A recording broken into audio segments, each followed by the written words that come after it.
Morning, guys. This is a review of systems of linear equations, but we're also going to do a little nonlinear, which is new. I am going to go quickly through a lot of this because it's basically Algebra 1 review. All right. So to solve a system, you're always really finding where a linear system, you're always really finding where lines intersect. So literally, the first one is solved by graphing. We're going to start at 7, go up 3 and over 4, or down 3 and back 4. I hope I did that accurately. Draw the line, which is not going to go very well, I'm sure. And then the other line here in red starts down at -4, goes down 2 and over 1 for the slope, or up 2 and back 1, which means that they intersect right over here. And the answer to the problem is the point where they intersect, which looks like -4, 4. All right, this next one, we're going to solve these for y. So we're going to have y equals, if we subtract 2x over to this side, and it would start down at -5, be going down 2 and over 1, or up 2 and back 1. Okay.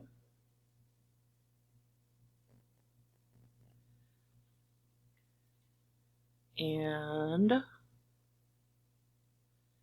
this one is a little more work. If we subtract x, we get -3, y equals -x minus 6.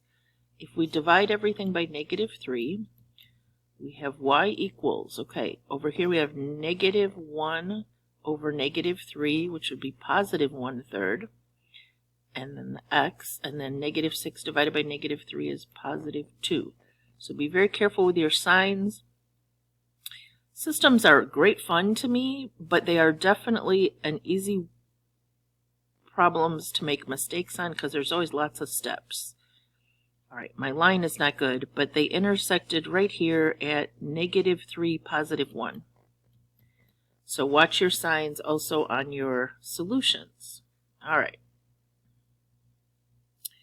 Now, we got to talk inequalities. We're going to do quite a few inequalities in this brief unit. When you're graphing inequalities, okay, if you graph a less than or a greater than when you're doing linear, it is a dotted or dashed line.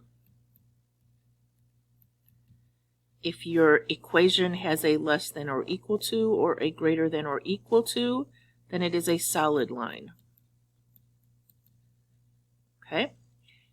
If you get them in y is equal to, greater than, if you solve for the y by itself and you have a greater than or equal to, you shade above the line. If you have a y is less than, I'm going to move where I wrote that.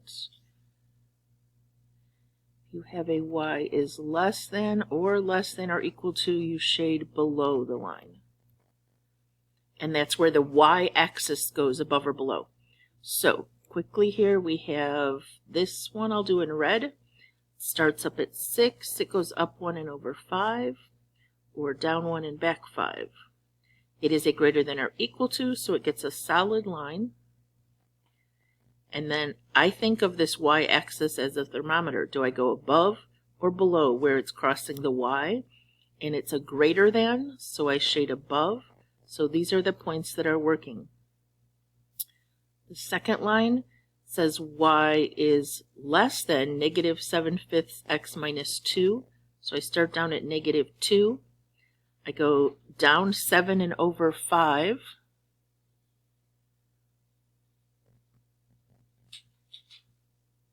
Or up 7 and back 5. So they intersect here, but that is actually not a solution point, because points on this line, because it's dotted, are not included. Now let's just finish the question here. Greater than, where does the y-axis go above? So all of these points from here on up work. Okay. But that means the place that is double shaded is above this blue line and above the red line, so this area right in here. So when you do delta math problems like this, eventually they're going to ask you for a solution, and you can give any point in this double shaded area. But be very careful, because this point was not included, so you can't use this -5, 5 maybe that was.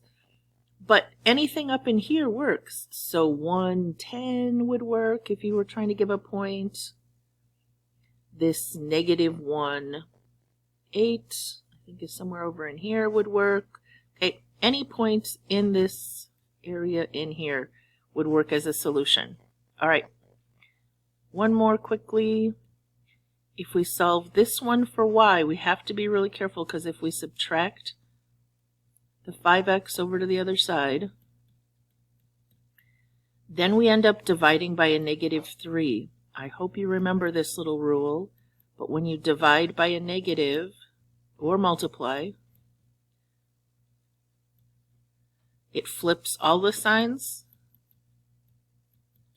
not just the positives and negatives, but it flips the inequality. So this becomes y is greater than 5/3 x minus 5. So I'm down here at -5. I go up 5 and over 3. And it is a dotted line or dashed line because it was a greater than. And it greater than means above, so that would be where the y-axis is going up here. All right. Then we have this one. If I subtract x, I get 6y is less than or equal to 30. 6 minus x, I guess I didn't write that in the order I would do the other ones in. If I divide everything by +6, nothing flips. And I have a +6, and it's down 1 and over 6. It's probably where they intersect. But again, one of them is dotted, so it doesn't matter. I graph that one. And that one was a less than or equal to, so here where the y-axis is going down are all points going this way. So the double shaded area that is both blue and red, or sorry, blue and green, is this area in here. So any solution point in here would work. It will not work where they intersect because one of the lines was dotted and means not included. But 0, 0 would work as a point. Anything in that red area would work.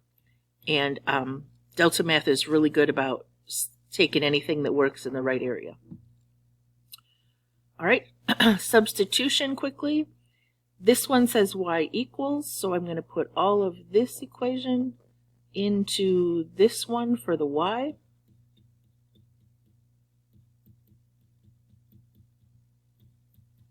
And then I'm going to solve.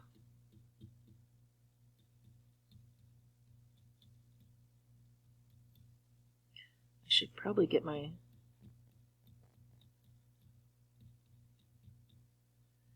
And the thing is with these, you have to remember you're looking for an ordered pair, so you plug it back in. I'm going to plug it in right here. So it will say y equals -2 times 5 plus 15, -10 plus 15 is 5. So I have an ordered pair of 5, 5. If I were to graph those two lines, they would intersect at 5, 5. I'm going to let you guys finish this one, but when it says 2y equals, you can just set them equal to each other. Put all of this in here. So it would say 2x minus 2 equals -4x plus 4. I want to make sure this one isn't a no solution here. If I add 4x, I add 2. There we go. I get x is 1. I plug it back in here. I get y equals 2 times 1 minus 2, which is 0. All right, so much for letting you guys finish that one. All right, I have one more of these, and the reason is because I think this is one of the special cases. When you have two lines and you graph them, there are three possibilities. They can intersect, in which case there's one solution. But it is also possible that two lines can be parallel to each other, and then it would be no solution. And you will know that if you get a false statement when you try to substitute one into the other, or add them, or whatever. It's false. If you get a true statement, like 6 equals 6, or 0 equals 0, if you get a true statement, that means that there are infinite solutions because one line is right on top of the other. They're really the same line. So these were parallel, these are same, and when they're the same line, it's infinite solutions. Now, infinite solutions, I just want you to know, doesn't mean any number works. It means any number that works in one equation will work in the other equation. All right, over here, if we put all of this in here, we have negative 9x minus 3 times negative 3x plus 4 equals 4. If I distribute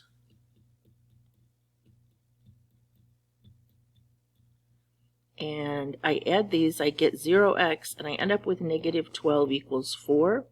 That is a false statement. I could add 12 to both sides and have 0 equals 16. There's a lot of ways you can have a false statement, but these are not equal. That means if you were to graph them, they would be parallel lines, and there is no solution. They never intersect. All right, solve by elimination was my favorite when I was in school, and it's really one of my favorites to teach. What you want to do is make one of these variables eliminate. Just a super easy one here. If we had like x plus y equals 7, x minus y equals 5, you would add them together and have 2x equals 12. Remember those guys? And then you'd find x is 6 and put it back in, and y would be 1. Okay, but for these, we're going to need to do what I like to call algebra fairy. When I talk about the algebra fairy, when I teach algebra 1, what do I wish? I wish there was a 9 here, so these would add together and become 0. Or I wish this was a negative 8 to add to this 8 to become 0.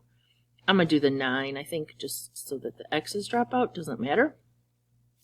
I would have 9x plus 72y equals negative 180. Then I would add these two together,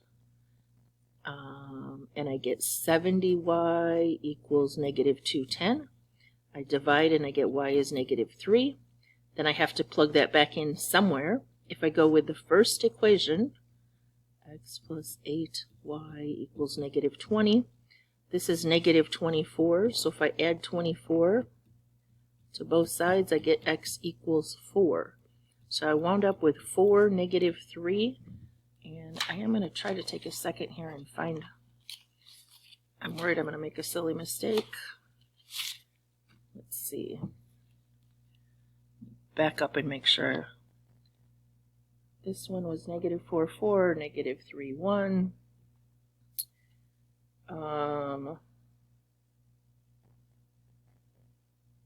What's going on? Oh, that one I did right. Okay. That one I did right. Those are all good. Okay. No mistakes yet. All right. Right here. If you choose to maybe make the x's drop out, you would need to multiply by a 2 so that you have a positive 14 and a negative 14, and they would drop out. So I will quickly rewrite the top one. The second one multiplied by 2. You should notice probably right away that as you add, everything drops out. This means they're exactly the same line. So any point that works in one will work in the other. There are infinite solutions. You could find one by picking a number for x and then figuring out what y value would work to make that true. If you made x 0, y would be 18 over 16. Yuck. All right.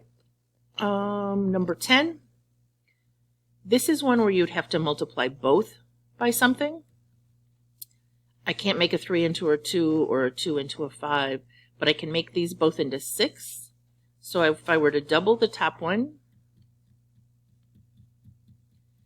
But to make this into a -6 would make it much easier so that I could just add them.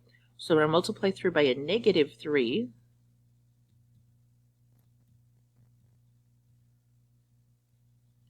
That was a -15. I didn't write that very clearly. Then if I add, the x's drop out, but I get -19, y equals 19, so y is -1. If I plug the -1 back in, I'm going to go with that one. These are really easy to make a sign mistake on, so take your time. I know I'm going fast, but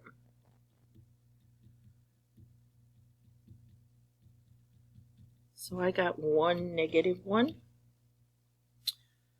All right, this one. Sometimes you can use something, you could do 80 out here. You could also do 40. You could do this one by 4 and this one by 5, and you'll wind up with a negative. You could do 8 and 10 and it wouldn't matter. Or you could do 9 and 7 to make these both into 63. I'm just going to use kind of a least common multiple here.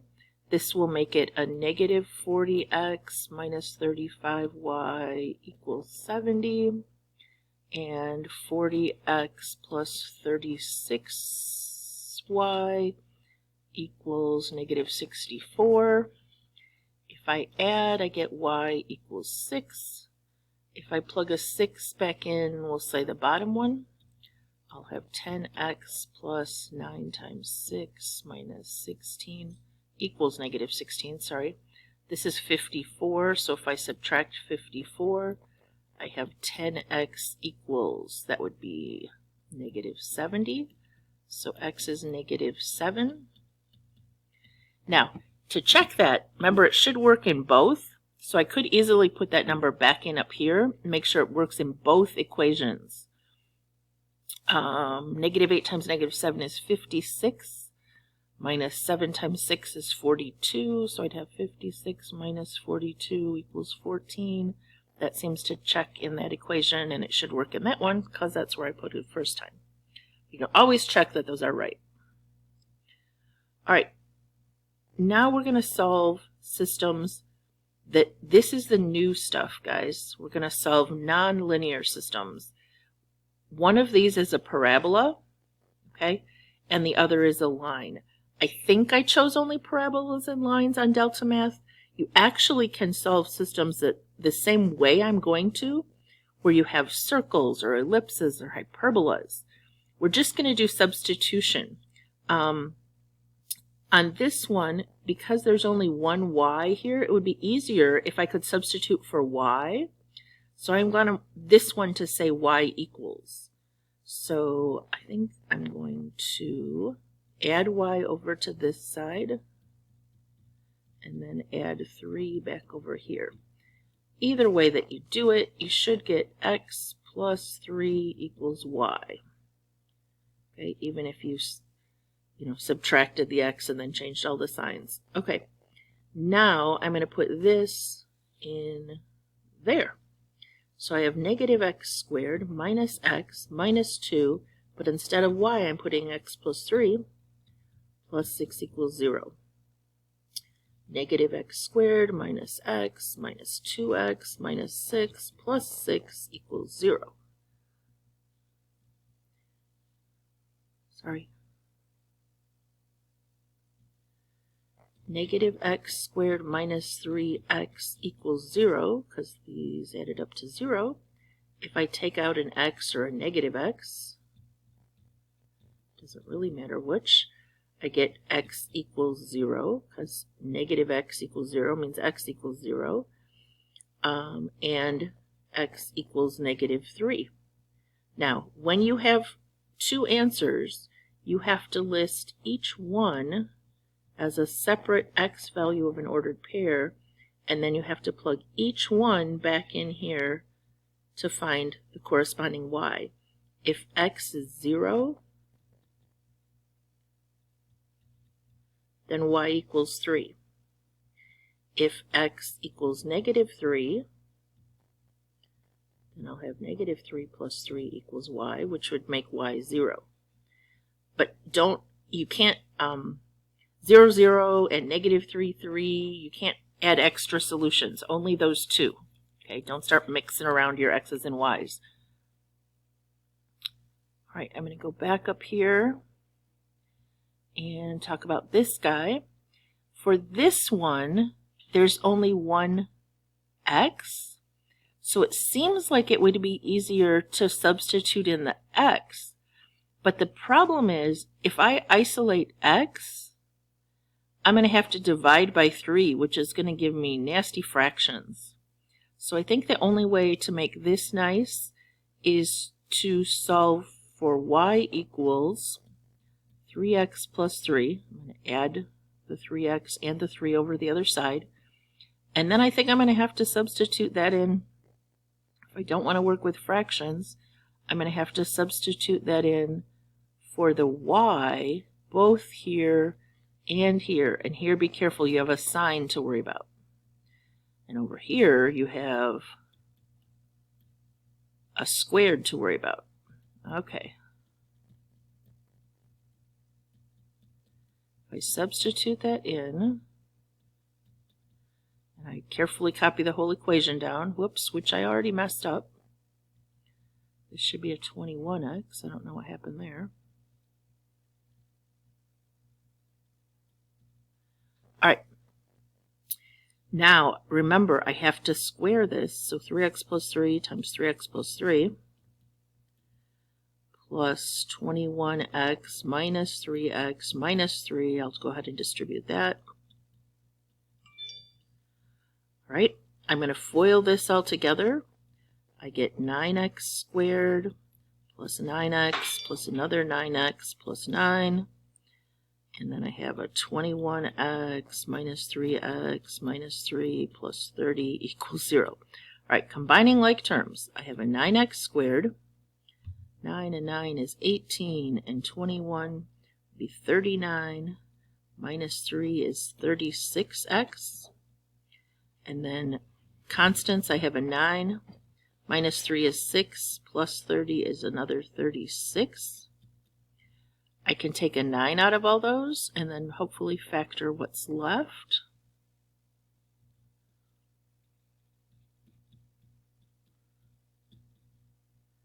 Nope, that's not right. Divide 36 by 9. On a good day, you get 4. Oh, what's happening here?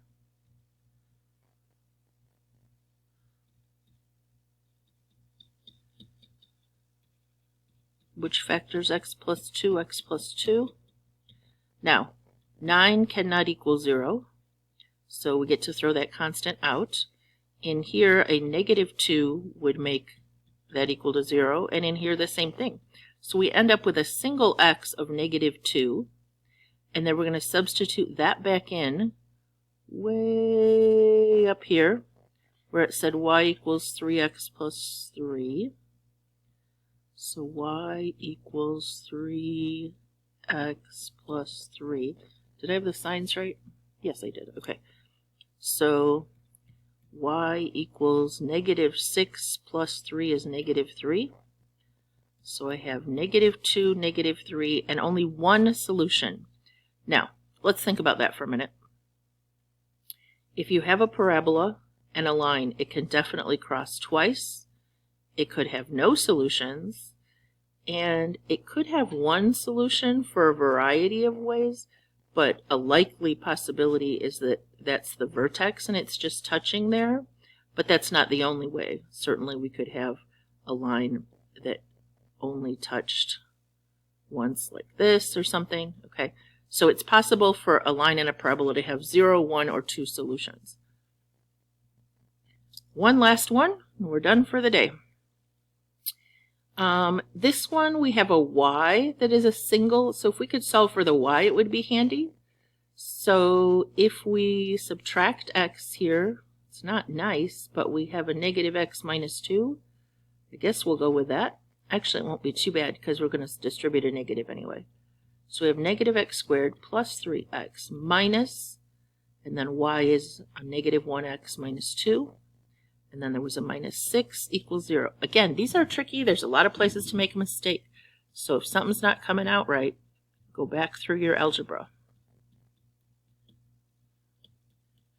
I'm honestly hoping I haven't made any mistakes yet. All right, I have a negative x squared. This would become 4x. This would become a minus 4. You know, Hofbauer, I hate when there's a negative a out here, so I'm going to change all the signs. Then I'm going to factor. It factors x minus 2 and x minus 2. So again, I wind up with only one x solution of 2.